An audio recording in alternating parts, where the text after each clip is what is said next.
Welcome, my dear students. In this session, we are going to take up questions based on statements and arguments, a very frequent, very important topic in the recent years. और हर exam में इससे based questions आते हैं और कई बार students गलतियां करते हैं ऐसे क्वेश्चंस में बिकॉज बहुत सारे मिसकॉन्सेप्शंस हैं. प्रॉपरली हम इस टॉपिक को पढ़ते नहीं हैं, पढ़ाया भी कई बार नहीं जाता प्रॉपरली.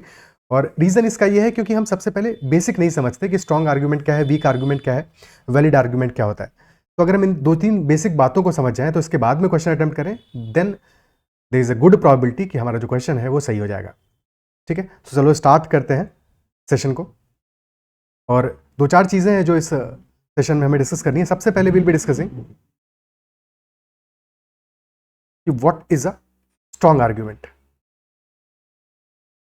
और वीक आर्गूमेंट क्या होता है, and what is a valid argument.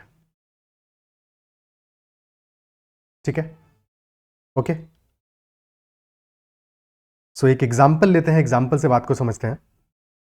Late us say the first statement is if I am hungry I will eat some food. अगर मुझे भूख लगेगी तो मैं कुछ खाना खाऊंगा. ठीक है, फाइन. देन सेकेंड स्टेटमेंट है आई एम हंग्री और कंक्लूजन इससे ड्रॉ होता है therefore I will eat some food. First statement है if I am hungry I will eat some food.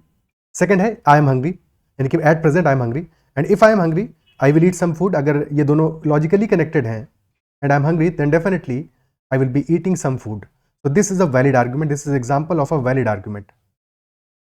क्योंकि जो हमारा प्रीमाइस है, जहाँ से हमने स्टार्ट किया, जो हमारे इनिशियल स्टेटमेंट्स हैं, उन पे हमारा कंक्लूजन बेस्ड है और 100% काम करता है कि जब भी I am hungry I eat some food, so I am hungry so I will eat some food. That is a valid argument. Is that clear?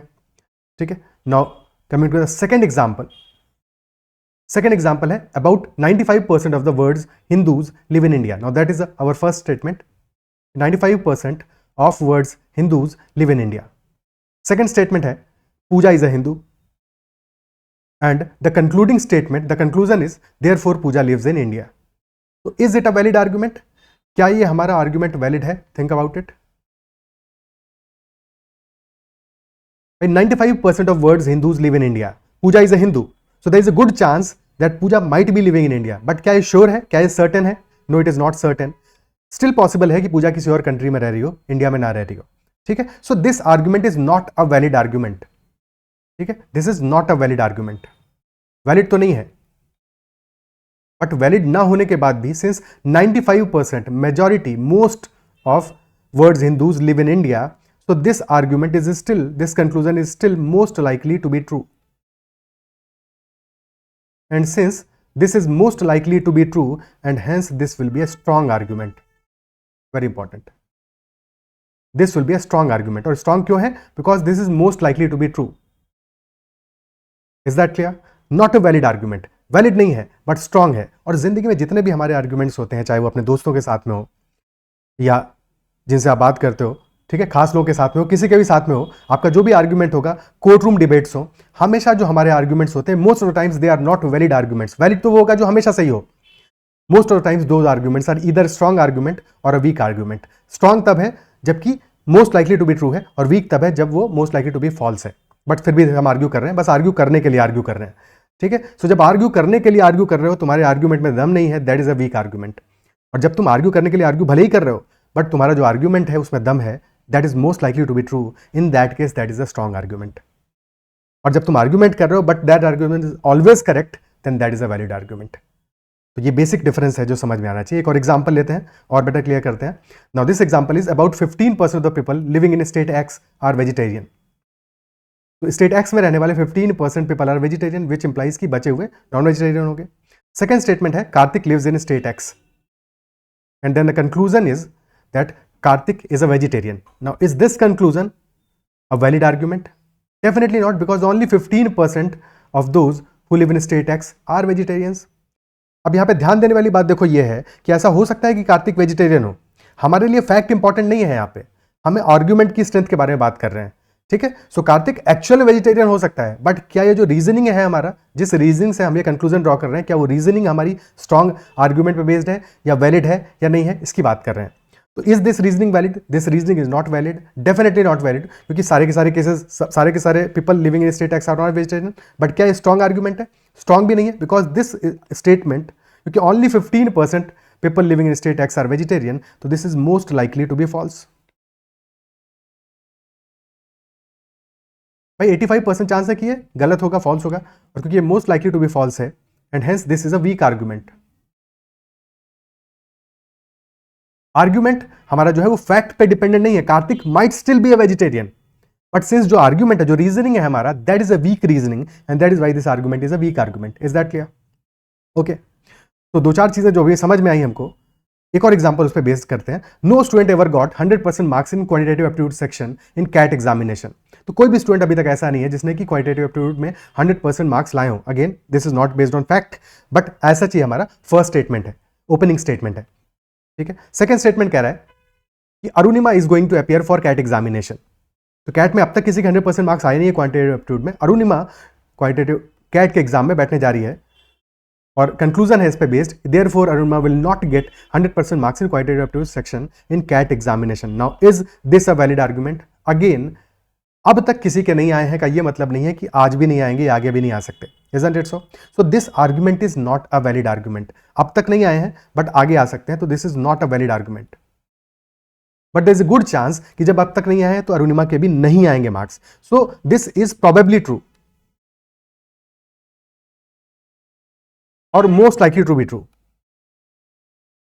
तो this is definitely a strong argument.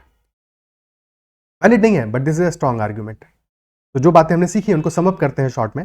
एक valid argument is certainly true, हमेशा सही होगा। एक strong argument is most likely true, और एक week argument हमारा most likely false होगा। तो ये हमारा बेसिक है जो हमने समझा अब तक। Is that clear? अब इसके बाद में, क्योंकि हमें एग्जाम में जो क्वेश्चन सॉल्व करने हैं उसके लिए भाई एग्जाम में क्वेश्चन स्टेटमेंट दिया होगा और फिर हमें फॉलोड बाई सम आर्ग्यूमेंट्स दिए होंगे। मोस्ट लाइकली 2 आर्ग्यूमेंट दिए होंगे, बट कभी किसी क्वेश्चन में 3 या 4 आर्ग्यूमेंट भी दिए हो सकते हैं, ठीक है। और हमें आइडेंटिफाई करना होगा कि कौन सा आर्ग्यूमेंट हमारा स्ट्रॉन्ग है। That is what the question is, है कि नहीं? तो उसके लिए 2-4 जो बेसिक चीजें अब रह गई हैं उनके बारे में बात कर लेते हैं कि जब भी कोई स्ट्रॉन्ग आर्ग्यूमेंट होगा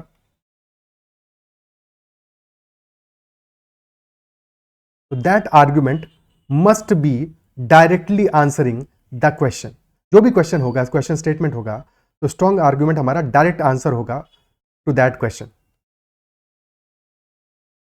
डायरेक्ट आंसर होगा, घुमा फिरा के बात नहीं होगी।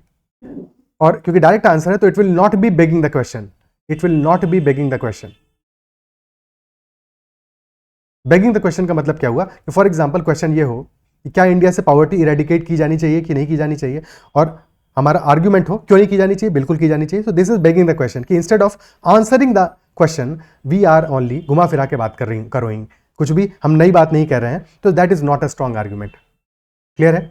सो बेगिंग द क्वेश्चन नहीं होना चाहिए, डायरेक्ट आंसर होना चाहिए, और answer should be based on reasoning. Answer should be based on reasoning, वेग नहीं होना चाहिए।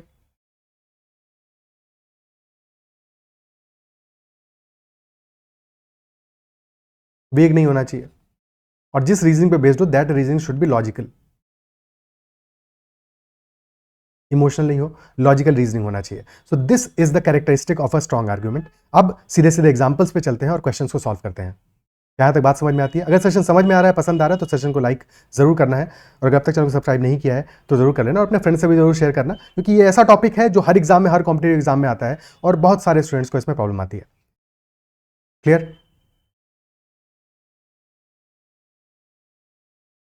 Also, you can connect with me on Telegram at ADITYAKT and join the Telegram group CATZAT-MBA. तो फर्स्ट क्वेश्चन लेते हैं।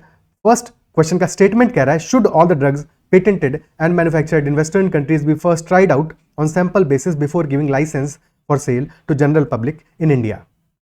Should all the drugs patented and manufactured in western countries be first tried out on sample basis before giving licence for sale to general public? तो क्या जितनी भी drugs western countries में patented और manufactured हैं, should they be tried out on sample basis before giving license or not? That is what the question is, question statement is. और हमें ठीक वैसे ही सोचना है इसको जैसे कि हम डिबेट में पार्टिसिपेट करते समय सोचते हैं आर्ग्यूमेंट्स के लिए, कि आर्ग्यूमेंट हमारा यस में भी हो सकता है, नो में भी हो सकता है। तो यस और नो इंपॉर्टेंट नहीं है, ये ध्यान देना है, ठीक है। जो फर्स्ट वर्ड है हमारा वो इंपॉर्टेंट नहीं है, वो यस हो या नो हो ये फर्क नहीं पड़ता। इंपॉर्टेंट ये उसके बाद का जो स्टेटमेंट कहा जा रहा है, क्या वो डायरेक्टली आंसर कर रहा है क्वेश्चन को, क्या वो क्वेश्चन को, स्टेटमेंट को सपोर्ट कर रहा है या निगेट कर रहा है, बट क्या वो जो रीजनिंग है वो लॉजिकल है कि नहीं है। तो हम उस बात पे फोकस करेंगे। फर्स्ट आर्ग्यूमेंट पे, यानी कि हमारा जजमेंट नहीं होना चाहिए स्टेटमेंट पे कि नहीं ऐसा नहीं करना चाहिए या हाँ ऐसा करना चाहिए। दोनों चीजें काम करेंगी, बट डिपेंड करता है कि हमारा जो रीजनिंग है वो क्या है, रीजनिंग हमारा स्ट्रांग है कि नहीं है। ओके, सो फर्स्ट आर्ग्यूमेंट हमारा कह रहा है yes many such drugs require different doses and duration for Indian population and hence it is necessary. First thing is directly ये रिस्पॉन्ड कर रहा है क्वेश्चन को और कह रहा है कि हाँ बिल्कुल टेस्ट किया जाना चाहिए, ट्राई आउट किया जाना चाहिए। क्यों किया जाना चाहिए? Because many such drugs require what they require different doses and duration for Indian population. So for Indian population specifically, doses and duration can be different than for the western countries. So definitely उनको try out करना पहले is more important and it is necessary. So definitely first argument हमारा is a strong argument because ये directly answer कर रहा है, reasoning solid है और जो कह रहा है वो specific बात कह रहा है कि नहीं, घुमा फिरा के बात नहीं कर रहा, वेग स्टेटमेंट नहीं है, क्लियरली कह रहा है कि डिफरेंट डोजेज और ड्यूरेशन की जरूरत हो सकती है इंडियन पॉपुलेशन के लिए। और क्योंकि हेल्थ एक मेजर कंसर्न है, health is an important concern, आप उसके बारे में जनरली नहीं ले सकते उसको, तो डेफिनेटली ट्राई आउट जरूर किया जाना चाहिए। सेकंड स्टेटमेंट क्या कह रहा है? No this is just not feasible and hence can not be implemented. No it might be a possibility कि एक्चुअल में नॉट फीजिबल हो, ठीक है, it might be a possibility, but क्या ये स्टेटमेंट यहां पे एक्सप्लेन कर रहा है इसको? फिजिबिलिटी के बारे में एक्सप्लेन नहीं कर रहा है, this is just saying this is not feasible, but on what grounds? ठीक है, तो वेग स्टेटमेंट है कि फीजिबिलिटी और इंप्लीमेंटेशन के बारे में बात कर रहा है कि ऐसा नहीं किया जा सकता, बट क्यों नहीं किया जा सकता है ये स्पेसिफिकली मेंशन नहीं कर रहा है। So reasoning is missing, reasoning missing है यहां पे से, तो डेफिनेटली सेकंड स्टेटमेंट को हम स्ट्रॉन्ग आर्ग्यूमेंट नहीं कह सकते। सो this is not a strong argument और फर्स्ट स्टेटमेंट हमारा स्ट्रॉन्ग है। Only first statement, first argument is the strong argument. Is that clear? ठीक है, हर टाइप के क्वेश्चंस को हम डिस्कस करेंगे सो दैट एग्जाम में कोई भी क्वेश्चन आए तो तुमको पता होगा कि कैसे तुम उस क्वेश्चन को अप्रोच करोगे, क्या लॉजिकल रीजनिंग होगा उसके पीछे। सेकंड क्वेश्चन करते हैं। Question number 2 is saying should getting primary education be incorporated as a fundamental right in India? Getting primary education should it be incorporated as the fundamental right in India? Now first argument is saying no, what is the use? जरूरत क्या है भाई इसकी? Have we fulfilled our duties regarding our other fundamental rights? Now this is begging the question. Instead of giving any reasoning और instead of answering the question, ये क्या कह रहा है? जरूरत क्या है? वैसे ही कौन सा हम अपनी ड्यूटीज या अदर फंडामेंटल राइट्स के रिगार्डिंग फुलफिल कर रहे हैं, तो क्या ये हमारा क्वेश्चन को आंसर कर रहा है? डेफिनेटली आंसर नहीं कर रहा है, तो ये तो स्ट्रॉन्ग आर्गुमेंट नहीं होगा। ऑल्सो इवन इफ, पहली चीज तो ये है कि we are fulfilling our duties regarding other fundamental rights, are we not? तो we are trying to, isn't it so? In most cases we are. और अगर नहीं भी फुलफिल कर रहे होते तो क्या उस केस में क्या एक फंडामेंटल राइट जिसकी जरूरत है क्या उसको नहीं लाया जाना चाहिए? फॉर एग्जाम्पल कि अगर रोड पे तुम हेलमेट पहने बिना जा रहे हो तो क्या ये रूल नहीं होना चाहिए कि हेलमेट पहन के जाना चाहिए, सेफ्टी के लिए इंपॉर्टेंट है, इजंट इट सो? अगर बहुत लोग नहीं भी फॉलो कर रहे हैं तो भी एक रूल होना चाहिए अगर वो सेफ्टी के लिए इंपॉर्टेंट है तो, और जो नहीं फॉलो कर रहे हैं उनको फॉलो करवाने की कोशिश करनी चाहिए। और उसके लिए कोई नया रूल भी आ रहा हो तो उसके बारे में भी हमें सपोर्टिव होना चाहिए, ये नहीं कहना चाहिए कि अभी पीछे वाला रूल लोग फॉलो नहीं कर रहे हैं तो नया क्यों लाना, इजंट इट सो? तो that is a faulty reasoning और हेंस जो पहला वाला स्टेटमेंट है हमारा वो पूरी तरह से in any case on all grounds this is not a strong argument definitely. Second statement की बात करते हैं। सेकंड कह रहा है yes this is what all the developed countries have done. No, ये देखने में बड़ा अच्छा लग रहा है कि सारी डेवलप्ड कंट्रीज में ये हो रहा है तो यहाँ पे भी होना चाहिए, बट अगेन एक बड़ा ही जर्नलिस्टिक स्टेटमेंट है और हमेशा ध्यान देना कि जब भी बहुत जर्नलिस्टिक स्टेटमेंट हो और स्टेटमेंट हमारा जनरली बात नहीं कर रहा हो, यानी कि वो रीजन नहीं बता रहा हो कि क्यों ऐसा किया जाना चाहिए, आई मीन कि यहाँ पे जो दिया है कि should getting primary education be incorporated as a fundamental right in India, तो अगर ये स्टेटमेंट कहता कि yes that is what all the developed countries have done and as they have implemented it as a fundamental right it has helped in providing education to the masses, या कोई और reasoning दिया होता है, एक proper reasoning दिया होता है कि डेवलप्ड कंट्रीज में किया गया तो उसको बेनिफिट क्या हुआ है, in that case it would have been a strong argument. But यहाँ पे जनरली कह दिया कि डेवलप कंट्रीज में किया गया इसलिए किया जाना चाहिए। डेवलप कंट्रीज में किया हुआ हर कोई काम, हर एक रूलिंग, हर चीज पॉजिटिव होगी ऐसा जरूरी थोड़ी है, ठीक है? तो हमें बिल्कुल हर्ड की तरह उनको फॉलो थोड़ी करना है। We should only follow something that should be followed, following what will be beneficial. तो यहाँ पे कुछ भी ऐसा गिवन नहीं है कि क्यों, क्या रीजनिंग क्या है उसके पीछे का, बस जनरली कह दिया कि डेवलप कंट्रीज में हो रहा है इसलिए यहाँ पे भी होना चाहिए। तो definitely second statement is not supported by reasoning, so this is not a strong argument और definitely answer होगा option D. Neither of the statements are strong. Is that clear? ठीक है, next question पे चलते हैं। Should vacations of court judges be reduced? या court जजेस की जो वैकेशन है उनको कम किया जाना चाहिए। नाउ तुम्हारा अपना जजमेंट हो सकता है इस बारे में कि किया जाना चाहिए नहीं किया जाना चाहिए। हमारा फोकस क्या है? हमारा फोकस सिर्फ और सिर्फ ये आर्ग्यूमेंट्स हैं जो हमें गिवन है कि क्या उन आर्ग्यूमेंट्स में कोई सॉलिड रीजनिंग है, चाहे वो यस के रिस्पेक्ट में हो यानी हाँ के रिस्पेक्ट में हो या फिर ना के रिस्पेक्ट में हो, फर्क नहीं पड़ता। फर्स्ट स्टेटमेंट कह रहा है yes it will speed up judicial process. Judicial process हमारा स्पीड अप हो जाएगा क्योंकि वैकेशंस कम हो जाएंगी तो नंबर ऑफ वर्किंग डेज बढ़ जाएंगे। Many people are likely to get justice in a reasonable time और both these things are desirable कि जुडिशियल प्रोसेस हमारा स्पीड अप हो क्योंकि ऑलरेडी इंडिया में बहुत स्लो है जुडिशियल प्रोसेस और साथ में जितने ज़्यादा लोगों को जस्टिस मिले जितनी जल्दी उतना ज़्यादा बेहतर है। So both these things are desirable and the question is directly answering the question and giving a logical reasoning in that support as well. तो डेफिनेटली फर्स्ट स्टेटमेंट हमारा एक स्ट्रॉन्ग आर्ग्यूमेंट है। सेकेंड स्टेटमेंट कह रहा है yes it is a sign of British legacy why should be carried further. Again ये statement बड़ा ही वेग स्टेटमेंट है और साथ में इस स्टेटमेंट के अकॉर्डिंग जो कुछ भी ब्रिटिश लेगेसी है वो सब कुछ हमको खत्म कर देना चाहिए। तो ब्रिटिश लेगेसी तो बहुत कुछ है, trains are also a British legacy. I mean भले ही पैसा इंडिया का लगा था बट बनी तो उसी टाइम पे है, तो क्या हमको उनको खत्म कर देना चाहिए?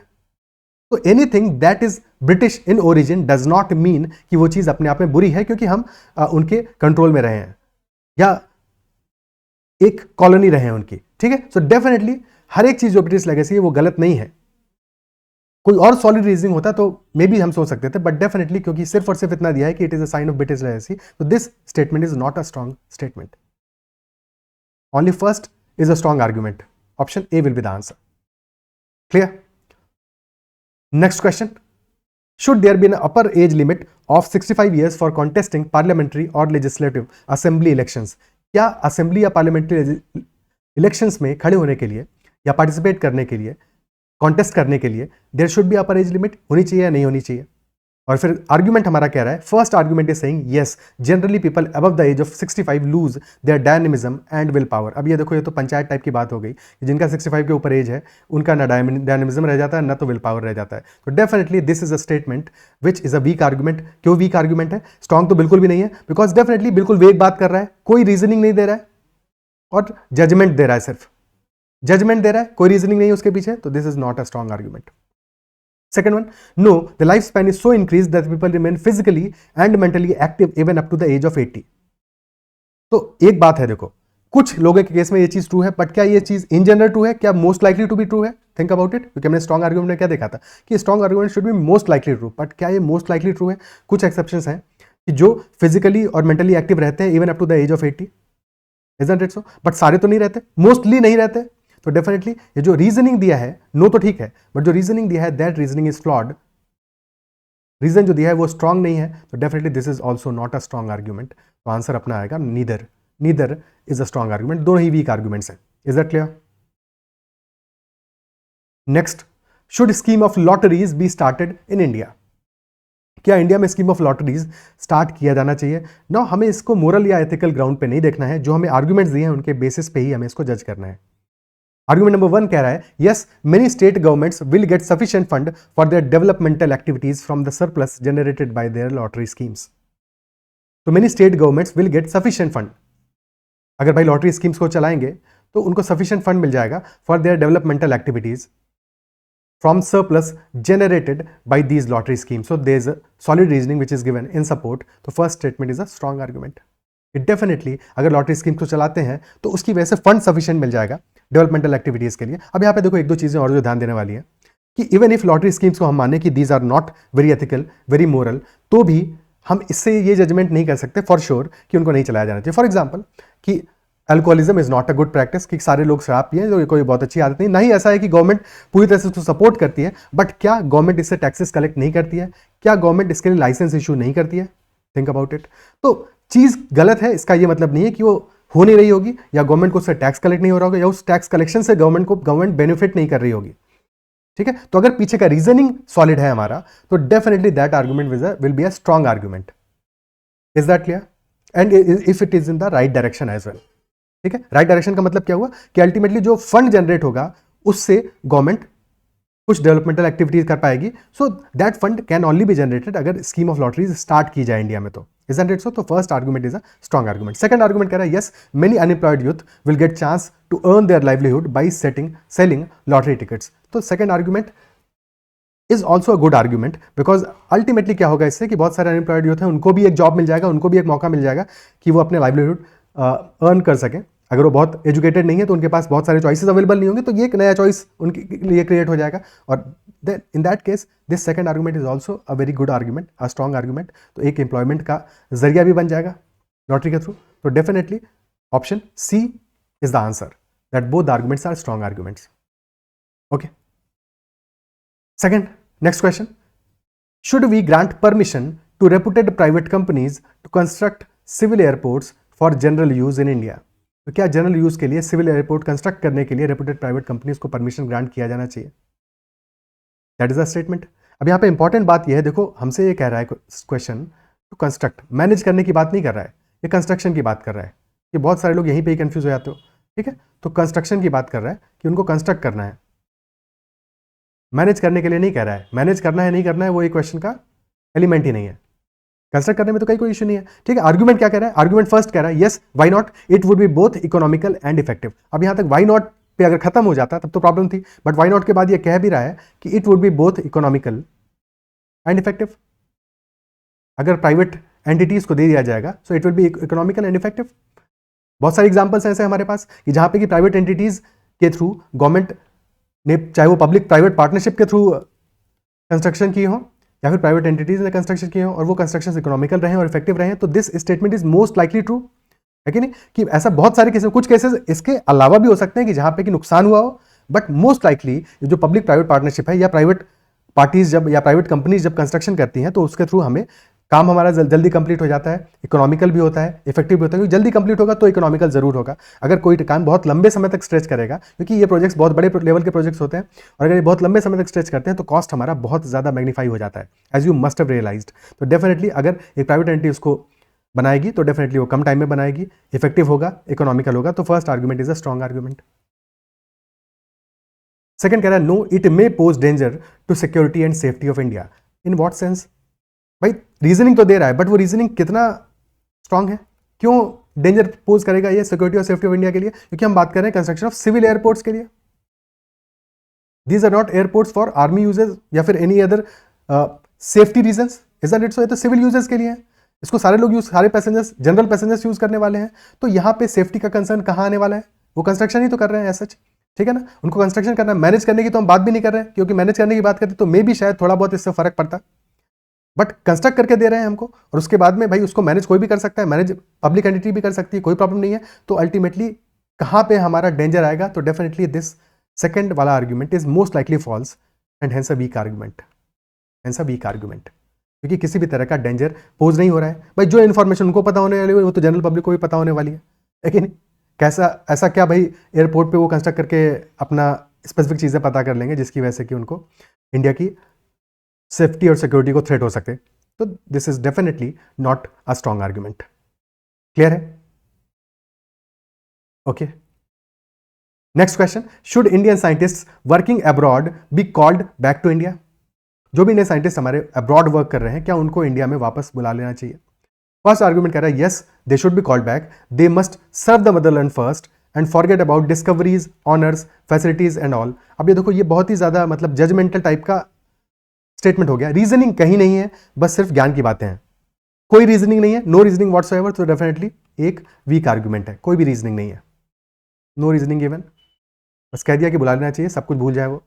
और सेकंड स्टेटमेंट कह रहा है no we have enough talent, let them stay where they want. Second statement also कोई रीजनिंग दे रहा है, ये कह रहा है हमारे पास सफिशिएंट टैलेंट है, क्या एक्चुअल में है? Is this second statement most likely to be true? This is not, we do not have enough talent. और अगर हमारे पास और टैलेंट आ जाएगा तो और अच्छी बात है ना, और भी बेटर और भी फास्ट हम ग्रोथ अपना इंश्योर कर पाएंगे, इजंट इट सो? तो इट विल बी गुड अगर बहुत सारे इंडियन साइंटिस्ट इंडिया आते हैं तो, बट उसके लिए उनको इंसेंटिव दिए जा सकते हैं, ठीक है, या फिर और भी तरह से डिस्कशन किया जा सकता है कि कैसे उनको हम इंडिया वापस बुलाएं। बट ये कह देना कि इनफ टैलेंट है, कोई दिक्कत की बात नहीं है, हमको चाहिए नहीं, जरूरत ही नहीं है, और उनको जहां रहना है वहां रहे। So that is also a very vague statement and definitely no reasoning is given. तो सेकंड स्टेटमेंट भी हमारा एक वीक स्टेटमेंट होगा, this is not a strong statement. तो option D will be the answer in this case. क्या इस बात को अप्रिशिएट कर पा रहे हो, क्या समझ पा रहे हो कि बेसिकली स्टेटमेंट आर्गुमेंट के क्वेश्चन को हमें अप्रोच कैसे करना है, क्या क्या चीज़ें समझनी थी। इसीलिए हमने स्टार्ट में ही स्ट्रॉन्ग और वीक आर्गुमेंट का डेफिनेशन, जो सबसे इंपॉर्टेंट बात है, क्योंकि अगर उस बात को ही नहीं समझोगे तो क्वेश्चन को हम आंसर कर रहे हैं, जनरली आंसर हो सकता है करने में कुछ क्वेश्चन फिर भी सही हो जाए, बट जब कोई अच्छा सवाल आएगा तो वहाँ पे अटकोगे, वहाँ फंसोगे। बट अगर हमारा जो बेसिक है, जो फाउंडेशन है, वो एक बार हमने समझ लिया है, तो फिर इसके बाद में जो अच्छा सवाल भी आएगा तो वहाँ पे भी हमको पता है कि हमको किस बेसिस पे आंसर करना है, हमारा बेसिस क्या है, और बेसिस सॉलिड है तो फिर कोई टेंशन की बात नहीं है। Next question, should India encourage exports when most things are insufficient for internal use itself? Very important, pause the video, इसको खुद से पहले सॉल्व करो फिर ही तुम सॉल्यूशन देखो। वैसे तो हर क्वेश्चन में यही करना था, बट इस क्वेश्चन में अच्छा सवाल है, एक बार पॉज करके खुद से समझो कि क्या आंसर होना चाहिए इसका। तो इंडिया को क्या इंकरेज करना चाहिए export when most things are insufficient for internal use itself?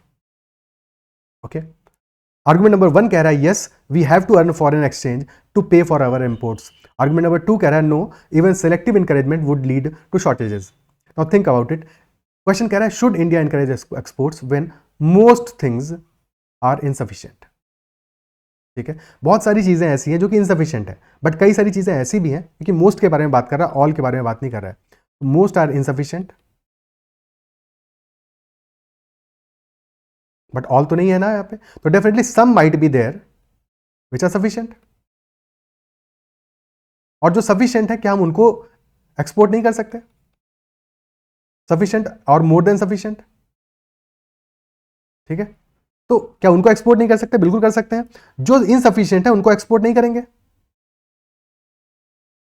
क्योंकि उनको एक्सपोर्ट कैसे करेंगे जब ऑलरेडी वो इंटरनल यूज के लिए इनसफिशिएंट है। लेकिन जब इंटरनल यूज के लिए भी वो चीजें इनसफिशिएंट है तो उनके लिए हमें इंपोर्ट तो करना पड़ेगा ना।